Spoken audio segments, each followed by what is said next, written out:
रामायण के 16 जिंदा सबूतों से वैज्ञानिक हुए हैरान। हनुमान जी समुद्र को लांघकर जब सीता माता की खोज करने लगे, तब खोजते खोजते वो श्रीलंका पहुंच गए।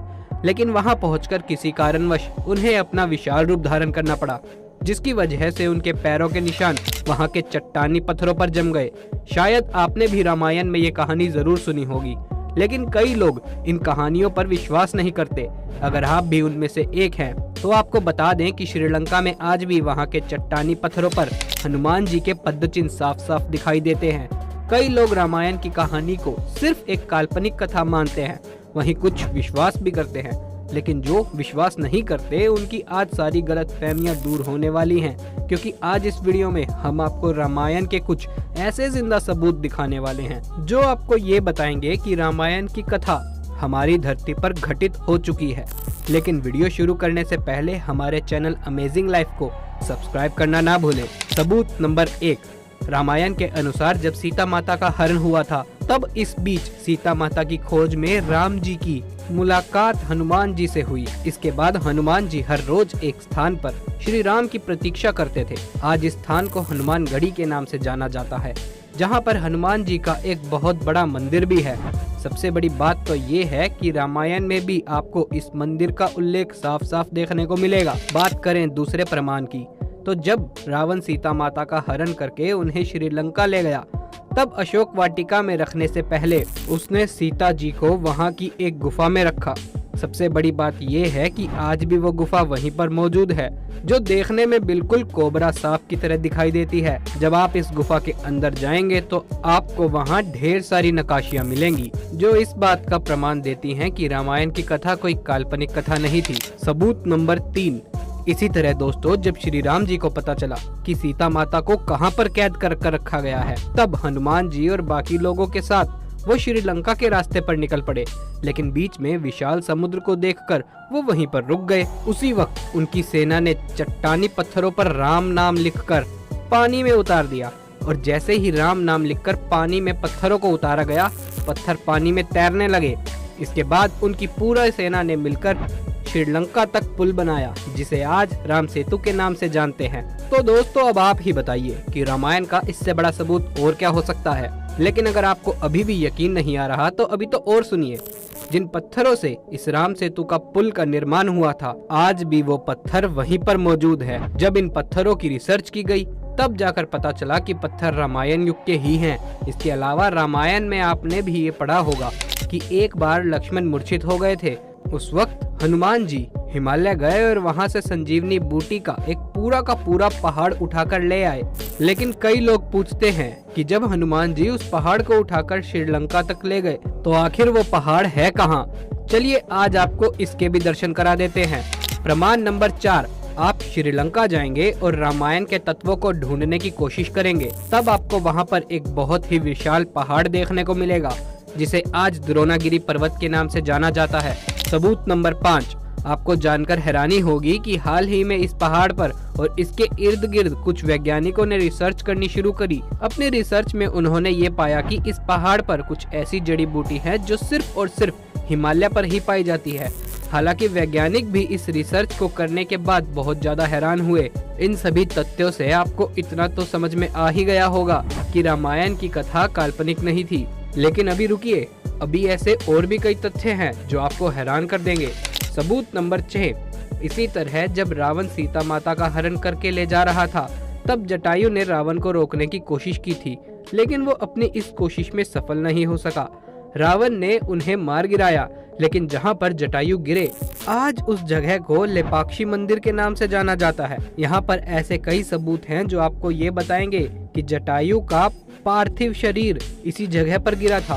सबूत नंबर 7, सीता जी को श्रीलंका ले जाने के बाद रावण ने सीता माता को अपने महल में रहने की पेशकश की, लेकिन सीता माँ रावण के महल में नहीं रहना चाहती थी। उन्होंने इसके लिए साफ मना कर दिया। इसीलिए रावण ने उन्हें अशोक वाटिका में रखने का फैसला किया। सीता जी हमेशा अशोक वाटिका के एक वृक्ष के नीचे बैठी रहती थी। सबसे बड़ी बात यह है कि अशोक वाटिका का वो वृक्ष आज भी श्रीलंका में मौजूद है। आज इस जगह को नोरावा इलैया के नाम से जाना जाता है। लेकिन दोस्तों, अगर आपको अभी भी रामायण पर यकीन नहीं है, तो जरा आगे की वीडियो देखें। सबूत नंबर 8, रामायण युद्ध के दौरान रामायण में ये साफ साफ बताया गया है कि रावण अपनी लंका की सुरक्षा बड़े बड़े विशाल हाथियों की मदद से किया करता था। आज के पाए जाने वाले हाथियों की तुलना में ये हाथी कई गुना ज्यादा बड़े और विशाल थे। हालांकि आज से कुछ समय पहले तक लोगों को ये बातें काल्पनिक लगती थी, लेकिन अब श्रीलंका के पुरातत्व विभाग ने शोध करना शुरू कर दिया है और अब उन्हें हाथियों के ऐसे जीवाश्म मिल रहे हैं जो आज के पाए जाने वाले हाथियों से कई गुना ज्यादा बड़े हैं। अब जरा इसके आगे सुनिए। रामायण अगर आपने पढ़ी है या देखी है तो आपको इतना तो पता ही होगा कि एक वक्त ऐसा भी आया था जब हनुमान जी ने अपनी पूंछ से पूरी की पूरी लंका जला दी थी। इसका सबसे बड़ा सबूत ये है कि आज भी यहाँ पर काले रंग की मिट्टी देखने को मिलती है, जो ये सबूत देती है कि इतिहास में यहाँ पर कभी न कभी बहुत बड़ी आग लगी थी। सबूत नंबर 10। रावण का वध करने के बाद एक ऐसा भी समय आया था जब सीता माँ को अपनी पवित्रता साबित करने के लिए अग्नि परीक्षा देनी पड़ी थी। सबसे बड़ी बात यह है कि जहाँ पर सीता माता ने अग्नि परीक्षा दी थी, आज भी वो स्थान पूरी तरह से सुरक्षित है। इस जगह को दीवुरुम्पुला कहा जाता है। सबूत नंबर 11। राम जी के द्वारा रावण का वध किया गया, लेकिन रावण एक ब्राह्मण था। हिंदू मान्यताओं के अनुसार किसी भी ब्राह्मण की हत्या करना सबसे बड़ा पाप है। इसी पाप से छुटकारा पाने के लिए राम जी ने भगवान शिव की आराधना की। शिव जी प्रकट हुए और उन्होंने राम जी से कहा कि अगर इस पाप से छुटकारा पाना चाहते हो तो तुम्हें 4 शिवलिंगों की पूजा करनी होगी। इसके बाद सीता माता के द्वारा रेत का शिवलिंग बनाया गया। हनुमान जी हिमालय से 2 शिवलिंग ले आए थे।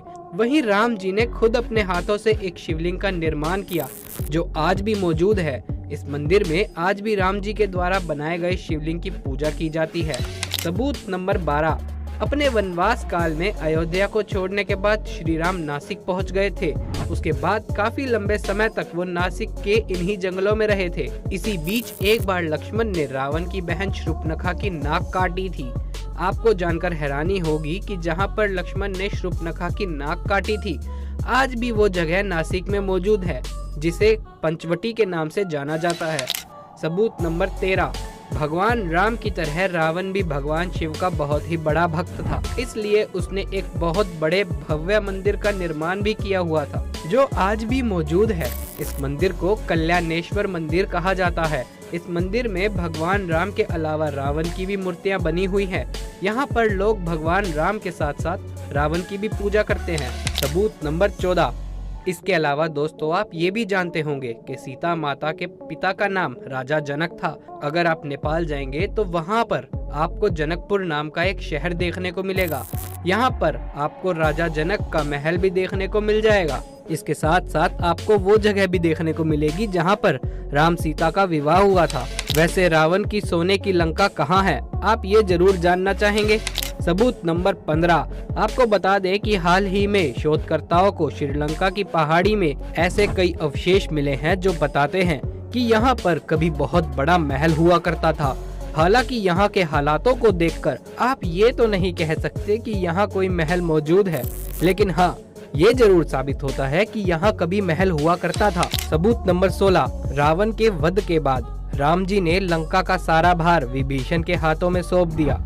इसके बाद विभीषण ने कालनया नदी के करीब अपना एक महल बनवाया था, जिसका सबसे बड़ा सबूत हाल ही में मिला है। शोधकर्ताओं की एक टीम जब वहां पर जांच कर रही थी, तब वहां पर महल के बहुत सारे अवशेष मिले हैं जो विभीषण के महल का सबूत देते हैं।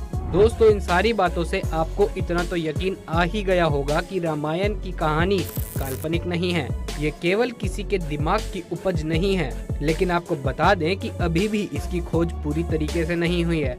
आज भी बहुत सारे रिसर्चर्स श्रीलंका के इलाकों में रामायण के सबूत ढूंढने में लगे हुए हैं और हो सकता है कि आने वाले समय में आपको रामायण के इससे भी बड़े बड़े सबूत देखने को मिल जाएं। तो दोस्तों, अगर आपको ये वीडियो पसंद आया हो तो जितना हो सके इसे शेयर करें। इस वीडियो को एक बड़ा सारा लाइक दें। हमारे चैनल अमेजिंग लाइफ को सब्सक्राइब करना ना भूलें। ऐसे ही किसी इंटरेस्टिंग वीडियो में फिर मिलेंगे। धन्यवाद।